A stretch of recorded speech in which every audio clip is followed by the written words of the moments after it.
How to say father, mother, and children in Igbo language is very simple.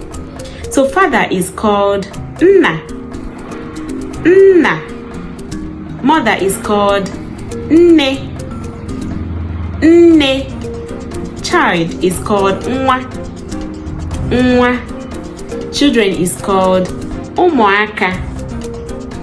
Umuaka. You won't learn how to say it unless you pronounce it with me. Umuaka. Now, if you want to make it personal, right? You want to personalize it. Now, you just remember to put the that's M at the end of it. M.